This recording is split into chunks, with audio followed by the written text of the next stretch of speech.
Greetings, fellow barbarians. It is I, Alan Odinson, and this is the Barbarian Lounge podcast. I want to thank everybody for joining me today. Guys, I am pretty riled up today. I'm kind of somewhat full of piss and vinegar. I don't know what it is, man. It's funny. I'll give you a little bit of inside intel on myself here, I guess you could say.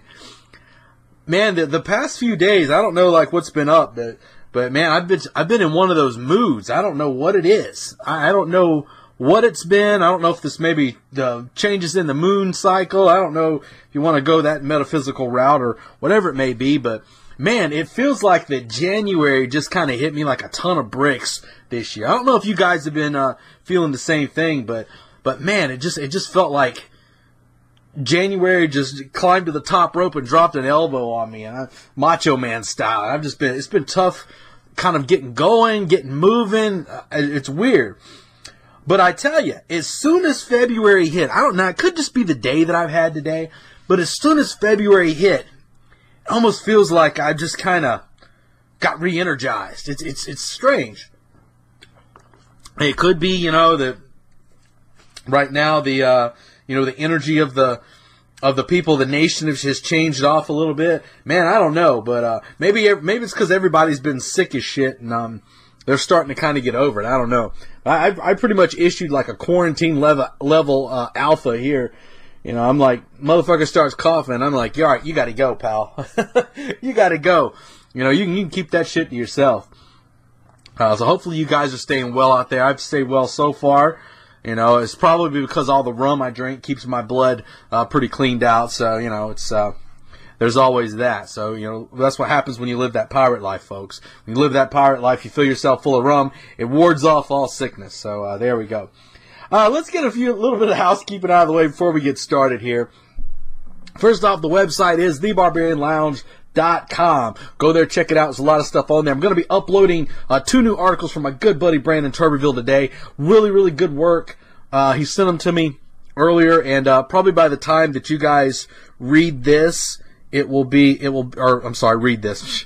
By the time you guys listen to this, it'll already be up on the site, and it'll probably either on, it'll definitely be on the website, and there'll probably be links on our Barbarian Lounge Facebook page there where you can check it out. So there's articles there on the website. Also, you could check out the shop there if you want to support the show. Right now, man, the hot selling item is our Thuggy Strangulation Cords. If you've been keeping track of the Barbarian Lounge Facebook page, you've probably seen all the different videos I've put up on the application of said cords. Needless to say, it wasn't intended to be so, but I have managed, maybe it's through the name, maybe it's through the sheer violence of application of the technique, but I have managed to trigger the shit out of people with those videos. I don't know, maybe the people just aren't used to seeing someone who isn't, stuttering around with a little beta posture, with a little wimpy voice while they're talking. Maybe that's what it is. Maybe they're not used to that sort of thing. Maybe it's shocking to them to see a man actually apply a technique of violence with its actual intention, with actually some sort of intention behind it. If you listen to the last episode of Stay Dangerous, you heard me railing about the martial arts world, where there's all this complaining about seeing violence, and it's like, guys, we're in the hurt business here. That's what we do. The whole thing is designed to hurt people.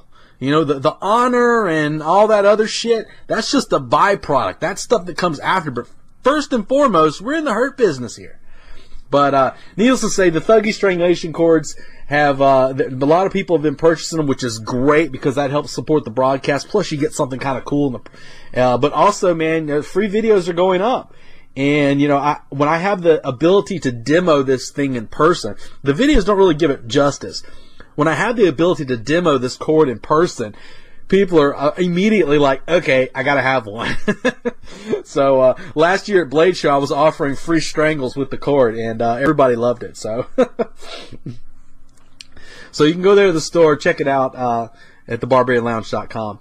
Also, we've got our all of our shows are updated regularly there. Also, another way you can support the show is by clicking on that donate button. Now, when you click on that donate button, you will have two options. One of those options is a one-time PayPal donation.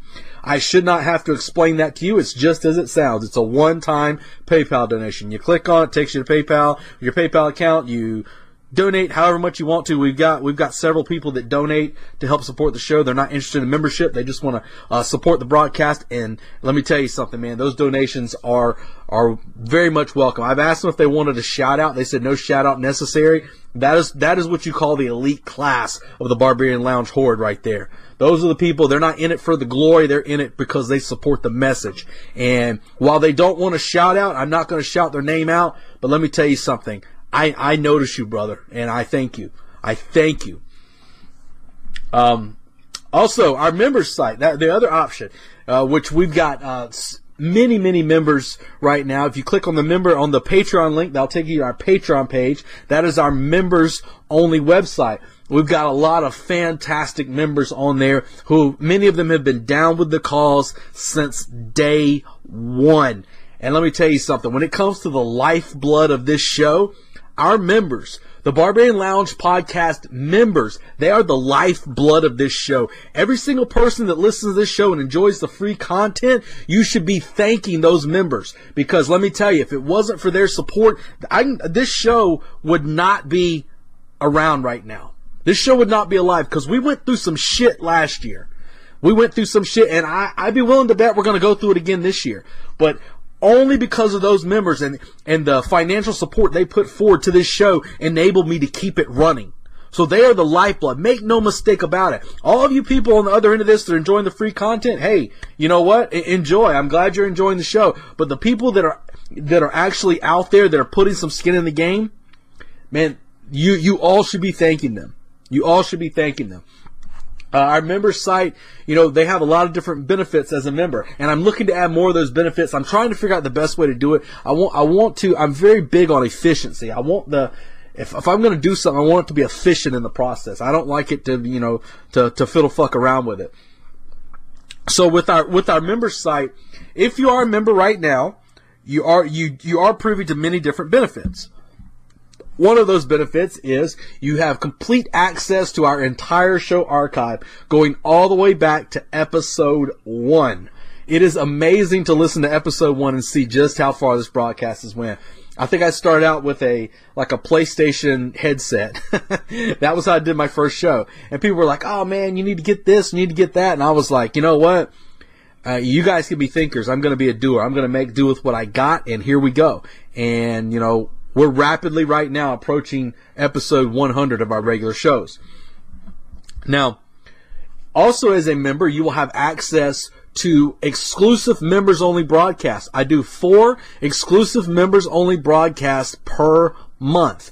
So that's a total of 8 shows. Now, those shows aren't available anywhere else.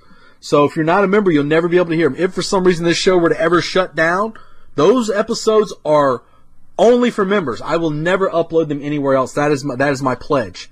So, also as a member, you get all of our regular shows early, way ahead of time. Sometimes several days, sometimes a week or two. So it just kind of depends on how it's going. And I've got some things planned for our members here in the future. So, stay tuned for that as well. But if you want to be a member, check us out, patreon.com/thebarbarianlounge. Become a member. $1 per episode ends up costing you $8 a month. I won't do more than 8 just for the sake of, if I tell you $8, that's what I'm doing. So we got a lot of people that do $1 a month, $1 per episode. Some people do $2, some people do more. And I'm telling you, every little bit helps, and I am greatly appreciated to my members. A big shout out to all you guys and gals out there. Let's see. What else we got? Sponsors, Mitacon. Oh, let me get my little thing here to read. I still haven't memorized this shit yet. MitoconUSA.com. Here comes my commercial voice. Mitacon, with a proper diet, supports the cell's fastest, most effective absorption of natural nutrients in each 250 milliliter bottle and sustains the body's mitochondrial generation of usable energy, key to producing ATP, the energy-rich fuel the body needs to achieve peak athletic strength, performance, endurance, and recovery. MitoconUSA.com. Yes, that's right. Mightycon, that is my commercial voice. Hope you like it. If you don't, I don't care. I've been using the Mightycon for quite a while now, and I can tell you from a recovery standpoint, man, I'm not as young as I used to be, and it is a game changer for me. So check them out. Tell them Alan Odinson sent you, and they will hook you up. Other sponsor, Odinson Archery, traditional bows made from non-traditional materials. If you're ever interested in getting into the world of archery, Odinson Archery is the way to go. The affordable choice. Bows have been sold worldwide. So, and don't take my word for it, man. Check out the reviews on the Facebook page, Odinson Archery Facebook page. Read the reviews there. There's 50+ reviews, all 5 stars. So, go there, check it out, man. We got a lot of gear on OdinsonArchery.com, and 2018 is here, and we are now in the process of working on our 2018 line of gear, so stay tuned for that as well. Take a little sip of my go-go juice there. So I think that's about it. Also, if you haven't found us on iTunes or Stitch or whatever, you can check us out there. Also, UCY.TV. Check us out on there. There's a lot of good shows on UCY.TV. Shout out to our network, UCY.TV, for, carrying this ragtag of a show here. Thank you very much. Alrighty, folks. So, I was set to come on the show today, and every week I always toss around a lot of different stuff. I've been trying to get guests on for the show, and I'm gonna tell you, man, sometimes dealing with guests is like dealing with some prima donnas, I'm thinking to myself, and sometimes trying to get people to commit to something is like trying to pull teeth. And it's funny, like a lot of the guests that I could have that are like definites, I don't necessarily want to get them just yet, and mainly because I have a plan for the future. And so there's a lot of people that I really want to have on the show, but I've kind of had on the back burner just because I'm like, I want to save them here, make this a special thing. But man, I'm about to just jump into the well here and pull them out. I've got a few guests that I'm trying to get lined up, but I thought I had somebody lined up this week and kaput, last minute cancellation, and it is what it is. So I figured, I'm getting ready to come on the show. I tossed around a lot of different ideas of what to talk about. And man, I come in from working out today. I teach classes. I teach martial arts multiple times a week. And, I come in from class, and I think that's one of the things that started making me feel good about, today too, man. Just getting out there and putting the gloves on and smashing each other in the face and strangling each other. Man, it called me crazy, but that just gets me going. That gets the blood flowing for me. Reminds me what it's like to be alive. Because I tell you, man, when I get out in public, I feel like it's the Walking Dead. Even though they're not zombies and they're not seeking to bite me and eat brains or whatever, let me tell you something. Most of the people that you run into in public, they're like the Walking Dead. They have no life in their eyes. They look like they're completely just disappointed and unhappy with their existence. So, maybe they all need to start a fight every now and then. Maybe that would help them feel better, right? Start an actual fight club. If you're feeling bad, I want you to just go out and start a fight with somebody. So, now if you go and do that, don't you fucking tell them Odinson said to do it, right? You tell them the Barbarian Lounge did. There we go. Might as well, if we're going to go down, we might as well get a plug on it, right? So I got finished with class, and I come inside to eat a little bit of lunch. So I come in, and I flip on the YouTube, and YouTube always has live streams going. So I checked out a live stream of Fox News just to see what they're talking about. And lo and behold, they're talking about this whole Memo thing, and the FISA memo. Gosh, I've been hearing for weeks now from people, release the memo, release the memo, release the memo. It's going to be big as Watergate, and all this stuff like that. And and most of the people that have been saying that, they tend to be politically active. They tend to have a political agenda or whatever. And, there's nothing wrong with that. Every single show, media, whatever outlet, they all have an agenda. There's nothing wrong with having an agenda. People are going to listen to that which they are cohesive with. But, the memo thing finally gets released, and everyone was like, oh man, it's going to be fireworks today. It's going to be crazy. So I see them talking about this memo, and I figured I'd pull it up. It's only 4 pages, and I kind of thumb through it and read through it. And I tell you, I got to the end of the memo, and I thought to myself, I said, wow, that was a whole lot of so what. Right? Right? I mean, some of you might disagree with that, but let's be honest. What was basically the whole big thing about it? Oh, it's showing that there was media there was a bias towards Trump. It was perpetrated through the media to some extent. The FBI, there were certain elements inside the FBI that was kind of a shadow, law division or whatever, working with Hillary Clinton under the Obama FBI, yada, yada, yada, all this shit, right? There was the people, the one thing that I thought was really funny about it was the whole narrative has been the Trump administration was actually, there was some sort of Russian collusion, right? They were colluding behind the scenes and planning this and planning that. What the funny thing was the actual collusion was being committed by the people who were actually the ones who were who were actually pushing it. Right? It's absolutely hilarious. The ones that were actually pushing the whole narrative behind there being collusion were the ones that were actually doing the bad shit. Oh, it's crazy. But even after all that, it's like, okay, so they were colluding against Trump. The FBI was working against Trump. And really, in reality, when you look at the whole thing, it wasn't the entire FBI. It was rogue elements inside the FBI, which, let's be perfectly honest, did we not know that existed already? I mean, did we not know that? I mean, let me think about it. There's always going to be rogue elements inside these different groups. There's always going to be Hillary supporters in there. I mean, even when we heard the initial thing where it came out that they were saying that, what was it, when Comey was reading the thing and saying, that Hillary had done, had committed this act, committed that act, and this was illegal, but there was no negligence, so there's not going to be any charges. I mean, you had to know right then that there was some fuckery going on there, right? So, I mean, this isn't a surprise. We've always known that these things have been going on. I mean, maybe this is new to some people. Me, like I've said, guys, I've been in the game for a long time. I've been in the game for a very long time right now.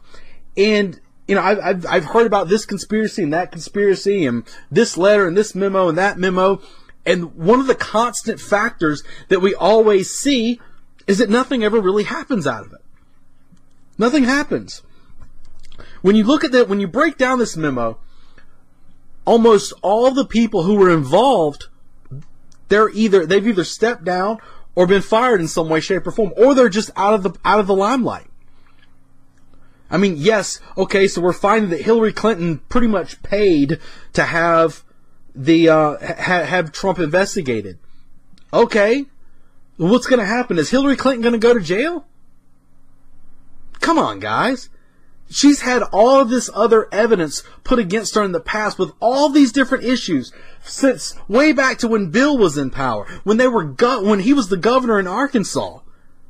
All this evidence has come out against Hillary Clinton, and the bitch has never been thrown in jail for much more incriminating issues than this. It's not going to happen. And I think a lot of times, man, we get so caught up in, justice is finally going to get served. Justice is finally going to get served. But we have to understand that the system as a whole is corrupt. The whole system is corrupt. I mean, what's the most you're going to get out of this whole thing that I found? Some people are going to step down? Yeah, probably. But most of them have already stepped down. Obama's not going to jail. Hillary's not going to jail. Fucking Comey's already out. I mean, let's go. I mean, what are we going to do? What are you going to see? Most likely you're going to see a slap on the wrist. And hell, maybe I'm wrong. Maybe I'm completely wrong about this. But, everything that I've seen from the past, from an evidence standpoint, from a standpoint of seeing, all this other stuff come out about, with evidence here and evidence there, and we've got this memo and this and that. I mean, it's no one's heads are not going to roll for this. Heads are not going to roll. If they haven't rolled already, it's not going to happen. And let's be honest, is this really going to change anything from the leftist narrative? I mean, what is this? Oh, well, it's proved that Russian collusion was all bullshit. Well, You think that's going to stop? They've already had numerous things come out saying that Russian collusion was bullshit. That it was actually, what was the one that came out a while back? Some document that somebody, I can't remember off the top of my head. Some document that was being pushed, and they were saying, hey, as soon as this comes out, we're going to prove that Trump was colluding with the Russians. And then it came out and that Hillary was actually the one who had been doing some dealings with the Russians. Did that change anything? No. The left still kept pushing the narrative. They're just going to ignore that it's not even there. So, I mean, okay. If that's the way it's going to go down, that's the way it's going to go down. So the leftists, they're not going to change their attitude. It's not going to change anything. They're not going to stop screaming that Trump's a racist. They're not going to stop calling you a racist. They're still going to push the same narrative. They're still going to be attacking white people on a daily basis. White people, leftist white people attacking other white people, trying to eliminate whiteness as if, they don't have a fucking mirror. It's not going to change any of this stuff. And it's one of the things that I get frustrated with when I'm working amongst, like I said, guys, I've been involved in conspiracy work for a while. And, when I'm working with people and talking with people about stuff, they're always like, man, if we can just wake everybody up, and man, if we can just expose this and expose that. People, in this day and age, we're in the information age. Information can happen at the click of a button. That fast. If people are still in the dark now, they're not coming out the dark. They're perfectly comfortable in that dark, and they're perfectly comfortable sleeping there. The fact of the matter is, guys, it's a disappointing and it's a hard thing to stomach sometimes, but most Americans don't give a shit. They don't care.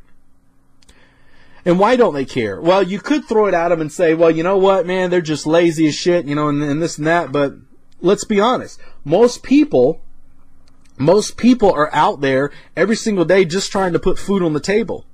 And granted, I understand that, the things that happen in your daily life also reflect on what's happening in your government. But most people just simply don't have time. Most people are working from an 8 a.m. to a 5 p.m. or later job. 8, 12-hour shifts. By the time they get home, man, they don't feel like dealing with this shit. They just want to relax. They just want to relax and turn on the idiot box and eat some pizza and go to sleep, right? And get up and repeat. So we have to understand that for the most part, Americans, they're not interested in this stuff. They're not. I mean, look at right now. It's funny too. Let me say this from a conspiratorial standpoint. It's very ironic that they chose to release this memo, even though they had it, for all this time. They chose to wait and release the memo on Friday. The weekend of the Super Bowl. Most people. Excuse me. Most Americans are out there today, and they are all just thinking about the Super Bowl. Who's going to win the Super Bowl? Betting money on it, planning their Super Bowl parties. People in general are not concerned about that which is going on from a political standpoint. And we've seen stuff like this happen before. These things are timed to a certain extent.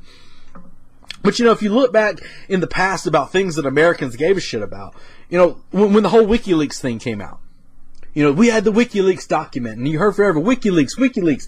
All this stuff came out about how they were spying, and this was tapped, and that was tapped, and, the NSA is doing this, warrantless wiretaps. Americans don't care. They didn't care. It was like, oh man, that's terrible. What's on TV tonight? The same with Snowden. You have to think. A guy like Edward Snowden, and it's funny, for me, I understand the fact that, he did some bad shit, and there were certain things he should not have said. But when you really think about it, Snowden's heart was in the right place when he did what he did. And the guy was thinking to himself, you know what? If I expose this, people are going to see me as a hero. I'm going to be a hero, and I'm going to expose the system. Americans are going to wake up. They're going to realize that this government is corrupt and has been working against them this whole time and is spying on them illegally, and I'm going to blow the lid off this thing. What happened? Most people in general, if you say Edward Snowden, they think he's a traitor. Because that was the media narrative. That's the media narrative. They also, if you ask them to tell you about, there's 5 things that Snowden released, most people don't know that. Most people aren't aware of exactly what Snowden did.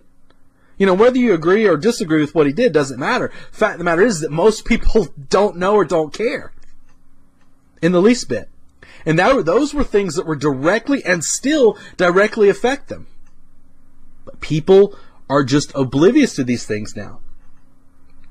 You know, if you look back, I remember when Obama was trying to push the healthcare bill. When he was trying to push the healthcare bill, they were pretty sure that when it went to the Supreme Court, it was going to get voted down. And he took one of the justices. I don't remember. Man, my memory escapes me. I'm having a memory day. But he took one of the justices who was opposed to Obamacare. They went for a plane ride. They went for a flight in Air Force One, and when they landed, magically this justice said, you know what? I've changed my mind. I am now for Obamacare. Now, granted, we don't know what happened on that plane ride. We don't know in the least bit, but guess what? You could probably take a pretty good guess that there was some fuckery going on there.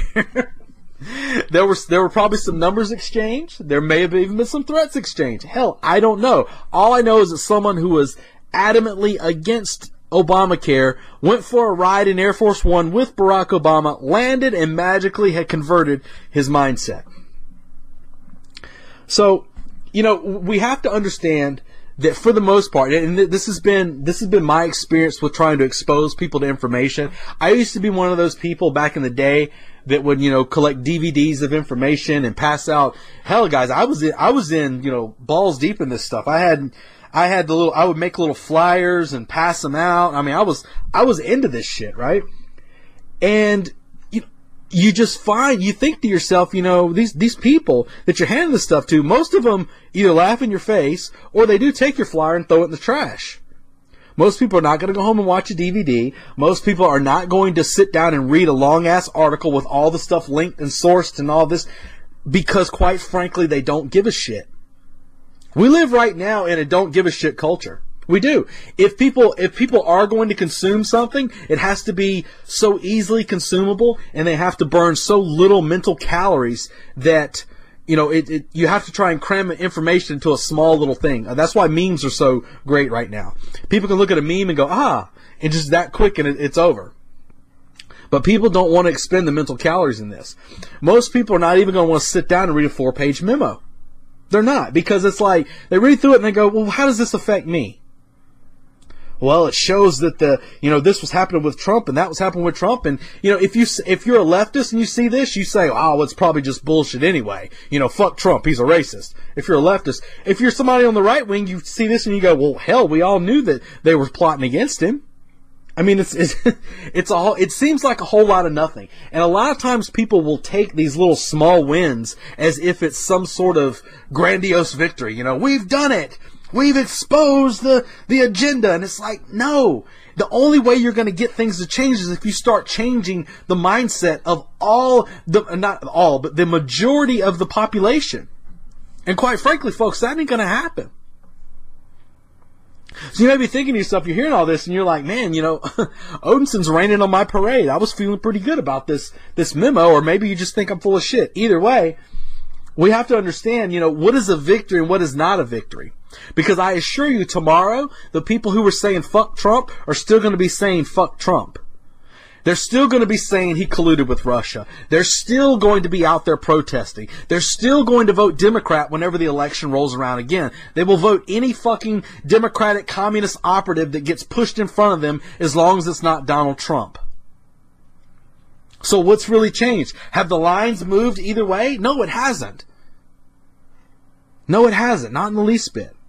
So we have to understand exactly what is a victory and what is not a victory. What is just some shot being exchanged. There were some people, basically the two lines between left and right, there was some cannon fire exchanged today. But other than that, there were no casualties, and everything that happened, they hit the targets we were expecting them to hit, and tomorrow they'll still be firing at each other again. Nothing's really changed. How do we actually start making a difference? How do we actually start making a difference? If we're actually depending on people getting locked up, people who have shown in the past, no matter how corrupt they are, they're not going to get locked up. If we're depending on a corrupt system to actually condemn people who are corrupt? Come on, people. I was born at night, but it definitely wasn't last night. This isn't going to change anything. We've seen it. I just saw something the other day with the whole State of the Union thing that came out, and basically the gist of the State of the Union was from Trump. We're winning. America is winning, and you see the mindset of the Democrats there. You saw it. These fucking communist operatives. You see it. He's talking about, jobs have went up, and everyone's standing and clapping, and these people sitting there with their hands folded. Fucking Skeletor Nancy Pelosi sitting there with her, making faces with her hands folded. Then you've got, he says, black unemployment's lower than ever. They're still sitting there. And I bet people were still screaming racist at him. He said, we got companies moving back here to America. Nope. Doesn't matter. They don't care. Americans are bringing home more money than ever due to tax cuts. Nope, sitting there, hands folded, no clapping. I saw one funny video of a guy on the Democratic side who heard something. I don't remember what it was. It might have been about the jobs increasing or something. And he clapped and went to stand and then looked around and realized nobody around him was standing and sat back down in his seat. That screams a lot right there. You want to talk about peer pressure? And for some reason, we think that these people actually have the balls to stand up for us. These people are only interested in the next vote that comes around. That's why they're pushing for illegal immigration. That's why they're pushing for the minority vote, because they are banking on that. Like I said, the minority class of the United States should be absolutely livid at the Democratic Party. But instead, Democrats just keep pushing the victim mentality, and they just keep buying it and licking it up and just eating it up like it's just the greatest thing ever. And I saw during the State of the Union they had this what I've termed the world's longest temper tantrum. There was a video of all these people getting together, watching the State of the Union and screaming at the screen. They were yelling "boo, boo," and they were throwing their shoes, and I think they threw some vegetables and shit at the screen as this is happening. And this too is a classic example, pretty much in the same way of believing that you're actually making a difference. These people aren't making a difference. This is like protesting. They're no different than the people that are walking around with signs out there. I've always contended that protesting's bullshit. Yes, it's brave of some people to get out there and put their face out there and show them this and show them that, but at the end of the day, nothing happens, man. You're just out there hanging a sign. But this year-long temper tantrum, you have a collection of old ladies and beta males sitting together, yelling at a TV screen. When the reality is most of them have taken zero time to understand the issues. Most of these people, are too lazy to do so. They take their fast food news. Because that's the way, I said people are looking to burn as few mental calories as possible, right? Those few mental calories tend to come in what we've created here in the United States is a fast food society. We want our food quick. We want our information quick. So people will watch the news for 30 minutes, or they'll watch Rachel Maddow for 30 minutes to an hour and believe that magically they now understand everything that's going on in the world. Because they've taken the opinion of one sitting court jester to give them all the information they need to know about life. It's crazy. It's absolutely crazy. There's not a lot of common sense that's used when it comes to understanding these things. And I thought to myself when I'm watching this, I'm looking at this collection of beta males sitting there amongst these old ladies, screaming at the screen and yelling and crying about Trump's a racist, and they screamed racist. They were throwing shoes and shit, and I'm thinking we're slowly seeing the changing of the guard almost in the nation. There's a clear line that's been drawn down the middle of the beta males and I guess you could say the alpha males, right? The alpha males, they're starting to embrace the old culture, I guess you could say, a culture of working hard, a culture of physical fitness, a culture of standing up for that which is right, A culture that understands boundaries are there for a reason. A culture that understands that you are your own first responder. That you handle things, and you don't play the blame game. You accept responsibility for everything that happens in your life. Versus the beta culture that's being pushed up, just adamantly being pushed up by the media, being pushed by the entertainment world, and we're starting to see it. We're starting to see it grow more and more and more. I get messages from people all the time telling me about in their area how they're starting to see this rise of this beta male culture, this kind of faux tough guy culture. Most of them have big mouths and small muscles for the most part, right? That's usually about how it goes. They're looking to get out there and run their mouth, and hopefully that's enough. And heaven help you if you rear up to them, because then they'll call the cops, right?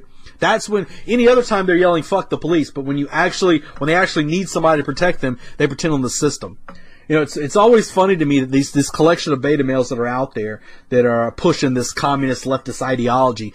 Most of these people that are out there, they are constantly screaming "fuck the police." They're constantly out there saying down with the system. They're wearing their fucking Che Guevara shirts and their V for Vendetta mask and all this bullshit. And they absolutely hate the system. They hate law enforcement. But you know what? They sure are quick to turn to it when they're in fear for their lives. And I saw an article. I think I posted on the Barbarian Lounge podcast Facebook page. What was it? It was an article pushed by, it was a collection of headlines from different media organizations pushing the idea of how it's not disgraceful to be called a cuck or cuckolding, which, I've always said I hate the fucking word because I think it sounds ridiculous. But, if you don't know what cuckolding is, it's basically like a man who gets off by watching another man fuck his wife. And if there's not ever a beta action to be had, that is it, right? And you see the image of this little weak white guy, and he's sitting there, and usually it's some fucking black dude they're all, they're drooling over, and they're letting them fuck their wife as they're sitting there watching and shit. That was how a lot of these articles were presented, or, and I'm thinking to myself, I'm like, this is the media saying that this is how you should act. And I don't care what you think. Mass media and entertainment, those are the culture pushers. They're the pushers of culture. They are. And it's happening. And we're seeing, as I've told you guys before, right now, they're not interested in you and me. Guys like me, we're gone. We are not in the demographic they're trying to hit. But your children, your children's children, those are the ones they're trying to hit. They're trying to push a culture of weakness. They're trying to push a culture of laziness. They're trying, and what better way to promote this than the idea of having somebody fucking ravage your wife while you sit there and watch? That's called a little bitch. And, and this is being pushed as the next great thing. So we're seeing this slow changing of the guard to where this is being pushed for the next generation. And that is why I've implored everybody that listens to this show to pay attention to bringing up the next generation, because that is the group they're after. That's the group they're after. Those are the ones they want. You and me, man, we're dead to them. We're the troublemakers. We're the ones that when they take power, we're the ones they want marched off to the gulag. For our kids, though, that's the next step. That's why you're seeing groups like Disney. That's why you're seeing groups like Nickelodeon. That's why you're seeing them push this whole ideology. This culture of weakness. This is why when I show martial arts techniques that have violence, just a ruthless, terrifying amount of violence where I'm snapping a choke on and throwing something down by the neck and strangling it, everyone's like, oh my God, that's so terrible. And I'm having martial artists tell me this. Because the martial arts world has been infected by this too. It's usually younger guys. This isn't a shocking thing. You can go to a lot of jiu-jitsu places, man, and you'll see these hipster jiu-jitsu of these weak fucking beta males who, they're excellent at that which they do. They can grapple the shit out of you. But as far as understanding violence, they have no comprehension of it whatsoever. No comprehension. These are the people that in a street fight, they think that going for a flying armbar or a triangle would be the end of all things. You know, it was shock when I was explaining to an individual. He was talking, we had a conversation, he was talking about breaking an arm. You know, oh, if they give you resistance here, just break their arm. And that's it. I hate to tell you, bro, but that ain't it. I've got, my left arm doesn't straighten out all the way because I got it broken in a fight. And guess what? I kept right on fighting. Kept right on fighting and won the fight. It was actually an amateur MMA fight. Guy locked me in a Kimura, snapped the arm, and he freaked out and let go. I jumped up. He told the ref my arm was broken. I said, no, it's not. And I started coming towards him, and he was coming in on a shot, and I hit him with a right uppercut as he was coming in, dropped him flat on his face. So, you know, it's not the end of things. But people don't understand this. They have a false understanding of exactly what pure violence and what true masculinity is. You know, and speaking of emasculated beta males, I saw after the State of the Union address, what was his name? Little Kennedy. The drooling ginger, Kennedy. What was his, he's the great grandson of the, was it Joe Kennedy or whatever the fuck his name was? It tripped me out because this guy's up there. This was the best guy they could get to rebut against Donald Trump after the State of the Union. I'm listening to this guy talk, and I'm watching the little video, and I'm like, is this dude actually slobbering and drooling as he's up there? A true foaming at the mouth psychopath up there talking about how, you know, we don't need to build walls, as this guy's got a fucking wall around his house, which is absolutely hilarious. This is the guy. This is the guy they said, the Democrats said, this is the champion of our people. Let's put him out there, right? So he was we need a champion to fight for us. Let's select this drooling ginger Kennedy to come out there. Let me tell you something, Kennedy. Let me tell you what your legacy consists of. Your legacy consists of getting shot. You know, your relatives basically were assassinated by the system, the very system that you're trying to uphold. Plus, you have your generation or your legacy is filled with dead prostitutes as well. So I mean, come on, man. This was the champion. This was the champion to go out there and stand tall. This drooling fucking guy. But you know, when you're pushing a culture of weakness, when you're pushing a culture of beta, I guess if he's speaking to his people, well, it's absolutely perfect, isn't it? It's absolutely perfect to push this guy out there because he's the perfect example of the liberal ideology. He's the perfect example of the crybaby leftists. And that's all we see. That's all I see. Whenever I see these guys out there complaining, man, they up there whining. It's what you see. When you look at the video that I posted on the Barbarian Lounge podcast, when you look at the video of the guy, of the people throwing shit at their screen, when you look at that video, I mean, that is the enemy. And the bad thing about this whole thing is we're willing to take all these little false wins where, oh, we released the memo and, you know, this and that. But the reality is if we truly want to change this nation, if we actually want real life victory, right? Not some false victory of getting a memo released that most people aren't going to care about. If we truly want a victory to make an actual change, something that's long lasting, we have to start looking towards the next generation and we have to start thinking smaller. We don't need to think about changing the minds and the hearts and minds of the entire nation because that's not going to happen. If you start on a small scale, it'll begin to spread. You start local. You work on the next generation. You know, me, as a martial arts instructor, you know, I've got kids that come to my class, you know, teenagers, and I'm able to impart certain words of wisdom to them. I'm able to teach them a level of toughness, and these things will carry over into their adult lives. This will carry over to when they do decide to get out there and maybe vote. All right, when they're confronted by some of these rabid liberal leftists, they actually have weapons to fight back with, both physical and mental. Because we can have these conversations. You know, these are conversations. We have to understand in most households, these are conversations that kids aren't having with their parents. Most parents aren't, like I said, most parents, they don't give a shit. And part of me doesn't fault them for doing so. Most people are working a job they hate, working hours they can't stand, long hours. They get home, man, they just want to unplug. I've been there. I understand it. I completely understand it.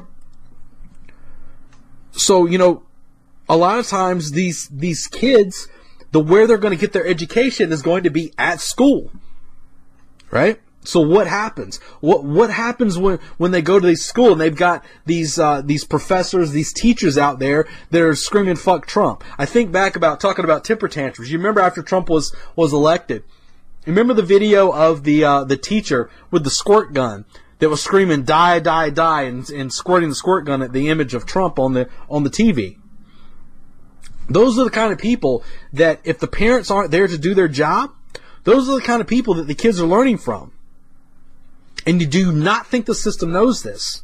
Absolutely. They absolutely know this. And the reason that they know this is because it's been set up that way. If you read the book, the Dumbing Down of America, it's absolutely, or not Dumbing Down, I think, is it the Re-Education of America?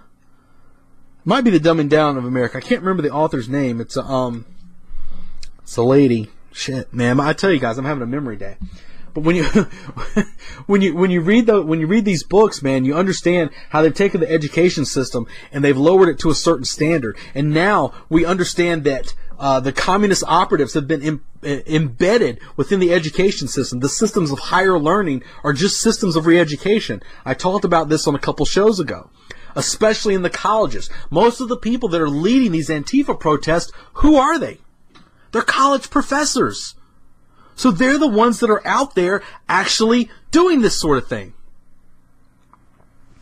They're the ones that are staging Berkeley. They're the ones that are taking bike locks and smashing people over the head. Yes, if you ever saw that video, that was done by a professor. These are the people that you're sending your kids off to learn from.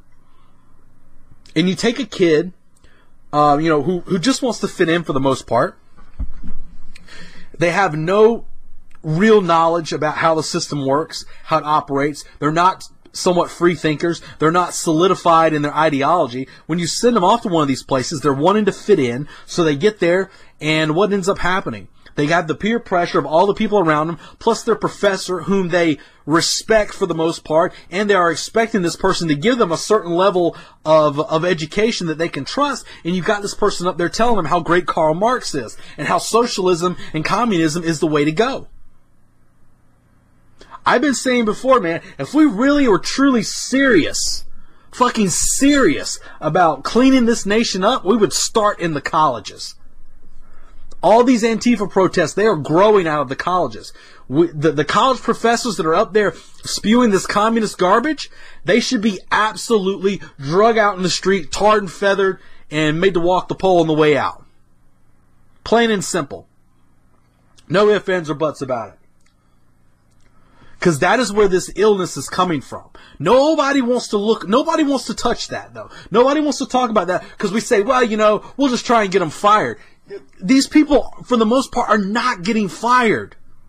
You think about that one professor. Who was the professor? I could see his face. The little professor with the fucking glasses and the little Ned Flanders mustache. This guy is up there, and he made the post about all he wants for Christmas is white genocide. This guy still has a job, and he's made plenty of inflammatory posts after that, saying the same thing. And this is a white dude, by the way. Brother, if you want white genocide, I can tell you a good place to start. A good place to start. But this guy still has a job. He's still having students run through his class over and over and over again. Why are we allowing this? Oh, well, we have to have a certain level of understanding and freedom and yada. There has to be a line drawn somewhere. Freedom of speech? Freedom of speech. This individual is slowly but surely leading an insurrection from these institutions of higher learning. They're gathering troops. This is the way the game is played. It's not some sort of the phone's going to ring and all the communists run out in the street. This is the long game. This isn't checkers. This is chess. Moves that may seem insignificant now will compound in the end, and before you know it, you're trapped in the corner and check fucking mate. We have to wake up to this. There's going to come a point where we have to recognize. We have to recognize that if we're truly going to fight back, if we're truly going to stomp out the rising system of oppression that is communism, that is coming here to this nation, we're going to have to get honest with how it's going to have to be dealt with. It's not going to be dealt with legislation. If it is dealt with legislation, it's going to have to be enforced efficiently and violently, unfortunately. We have to understand there's a point where we're going to have to stop this. We have to understand that those people that are here, that are actively trying to bring down the nation, they have to be stopped. If not, I mean, what is there to even fight back against? If we're not willing to say that these people have no right to say that which they are saying, what is there even to fight? What are we even fighting for? What are we fighting for? Nothing. We're basically clawing and scratching to the next 4 years and hoping that there's no takeover from them. Because I'm going to tell you what right now, the system's pushing hard for an Oprah Winfrey presidency, and if that gets in, Katie, bar the fucking door. Let me just tell you. Katie, bar the door, because there's going to be some heavy shit going down under somebody like that. You may not see them as a threat, but let me tell you, they are an enemy. Yes, she's got a great story, and yes, she's built companies and blah, blah, blah. I can tell you right now, I know an enemy when I see one, and when I see Oprah, I see one. And I know what's coming. So we have to understand, guys, that, memos getting released and little tidbits of information getting dropped out, man, that's for people who give a shit. The majority of people do not give a shit. So if we really want to start pushing an ideology that's going to actually start making some changes, we're going to have to change our outlook on exactly what we want out of this whole thing. So one of the reasons I push, tribalism, I push setting up networks, because we are starting to create our own economy. We're starting to create our own system, and we're starting to build where we're at rather than trying to change the mindset of the entire nation, because that's not going to happen, folks. The simplest thing you can do right now is start with your kids. If you don't have any kids, start with your nieces and nephews. Start with friends' children. We have to start breaking this cycle right now.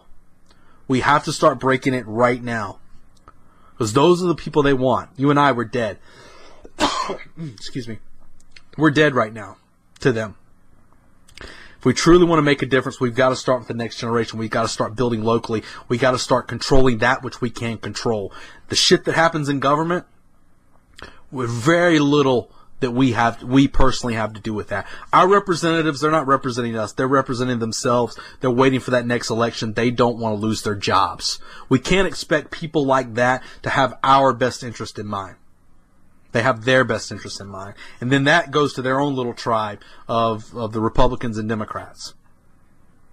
For us, you and I out here, we're on our own.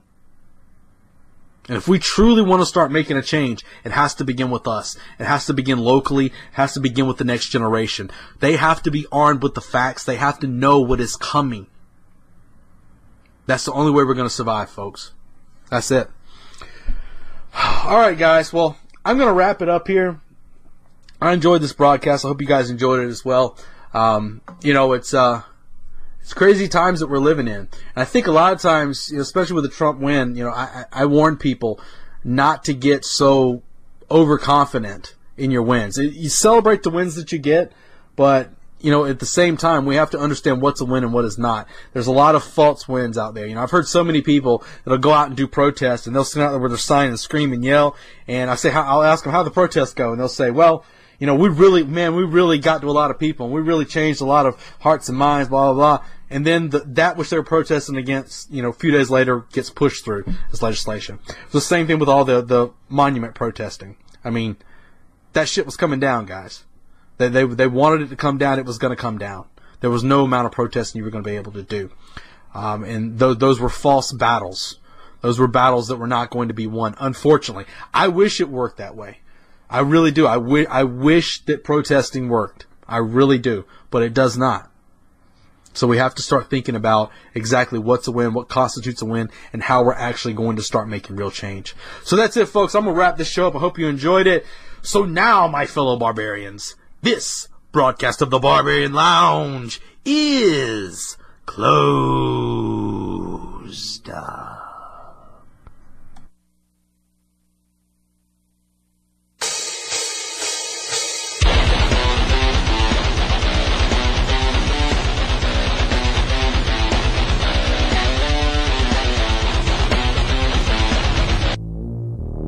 Question everything.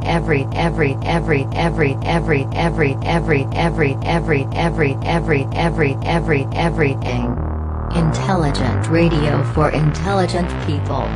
UCY.tv